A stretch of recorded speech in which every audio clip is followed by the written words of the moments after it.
नमस्कार दोस्तों। जय धन्वंतरी, जय आयुर्वेद। तो साथियों, आज हम जानेंगे भूख न लगना। अगर भूख नहीं लग रही है तो कारण क्या है, क्यों भूख नहीं लग रही है और कैसे भूख लगेगी, उसके लिए हमें क्या क्या करना पड़ेगा। ठीक, तो आइए दोस्तों, बिना लेट करते हुए पॉइंट पे पढ़ते हैं।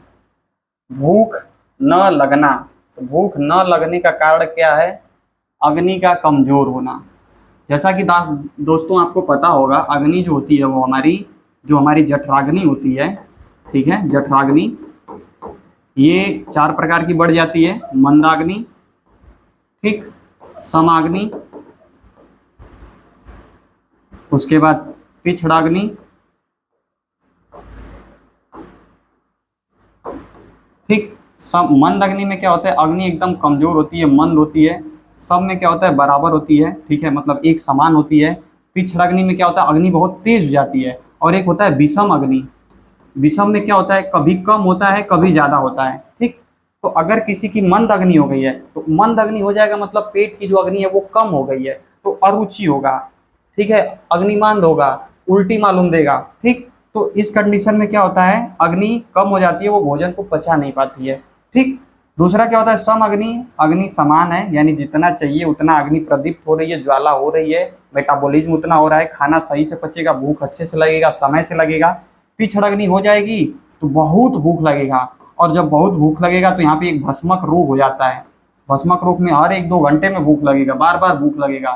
ठीक, लेकिन विषम अग्नि रहेगी तो क्या होगा, कभी भूख लगेगी, कभी नहीं लगेगी, कभी इस टाइम लगेगी, कभी उस टाइम लगेगी। ठीक, तो ये जठराग्नि आपकी कैसी है उसको देखना होगा। तो अगर अग्नि कमजोर है तो भूख कम लगेगी, भूख नहीं लगेगी। ठीक, तो यहाँ से कुछ चीजें समझ में आई होंगी। आगे बढ़ते हैं। तो भूख न लगे तो उसके लिए उपाय क्या करना है, गर्म पानी पीना है पहली चीज, कि ठंडा पानी छोड़ देना है। ठीक है, ये इसके पहले पॉइंट में अगर आप देखें तो गर्म पानी पीना है, ठंडा पानी बिल्कुल भी नहीं पीना है, क्योंकि ठंडा पानी क्या करेगा, आपकी अग्नि को और कमजोर कर देगा। तो एक एक नुस्खा आप ले सकते हैं, आयुर्वेद का एक फॉर्मूला ले सकते हैं कि गर्म पानी पीजिए। ठीक है, फिर उसके बाद अदरक का टुकड़ा सेंधा नमक लगा करके चूस चूस के खाइए, टाफी के जैसा। ठीक है, उसके बाद आप भोजन करिए। मतलब अगर ये करेंगे तो आपकी भूख खुलने लगेगी, क्योंकि ये अदरक और सेंधा नमक मिल करके क्या करेगा, जठराग्नि को आपके बढ़ा देगा, भूख खुलेगी। ठीक, इसके अलावा भारी भोजन न करिए। पहले ही आपका क्या है, जठराग्नि कमजोर है, पहले ही अग्नि कम पड़ गई है, और भारी भोजन कर रहे हैं, दूध खा रहे हैं, दही खा रहे हैं, ठीक है, दाल खा रहे हैं, भारी भारी चीजें खा रहे हैं, जो क्या करेगा, वो अग्नि को और कम कर देगा, फिर उल्टी उल्टी मालूम देगा, डकार आएगा। ठीक है, लैटरिन मतलब साफ नहीं होगा, या फिर लैटरिन बार बार होगा, क्योंकि वो क्या हो गया, इनपुट आपने दिया भोजन, ठीक, बीच में प्रोसेसिंग अच्छे से नहीं हुआ, आउटपुट डिस्टर्ब हो जाएगा। ठीक, तो ये चीज समझिए, एक दूसरे को रिलेट करना सीखिए। आगे बढ़ते हैं।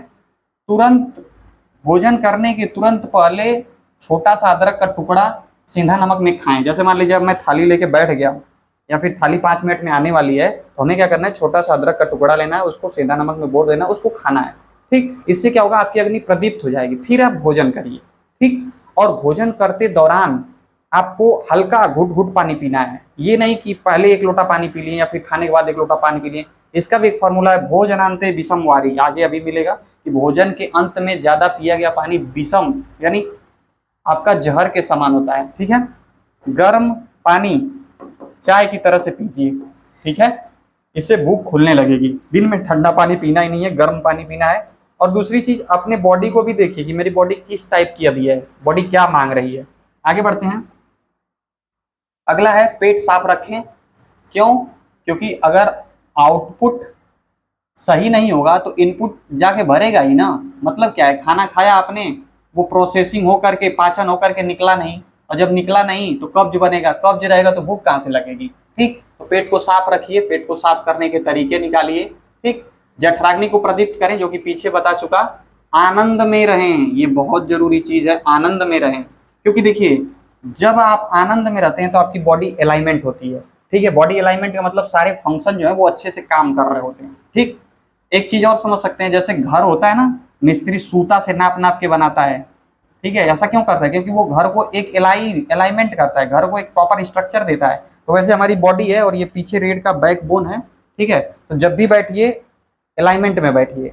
आपको किस स्थिति में बैठना है, किस स्थिति में सोना है, ये चीजें आपको ध्यान रखना है। ठीक है, कारण को खत्म करें, क्योंकि आयुर्वेद में एक फार्मूला बोला जाता है निदान परिवर्जनम। ठीक, निदान परिवर्जनम। ठीक है, कि जो भी प्रॉब्लम आपको हो, चाहे वो लाइफ की प्रॉब्लम हो, चाहे वो हेल्थ की प्रॉब्लम, पहले कारण को खोजिए और कारण को खत्म करिए, फिर निवारण पे जाइए। ठीक, आगे बढ़ते हैं। तो आगे बस इतना ही था। तो भूख खुल के लगने लगेगी अगर आप ये काम करते हैं। बाकी अगर वीडियो अच्छा लगा हो तो लाइक करें, सब्सक्राइब करें और कमेंट जरूर करें। ठीक है, जय आयुर्वेद, जय धन्वंतरी।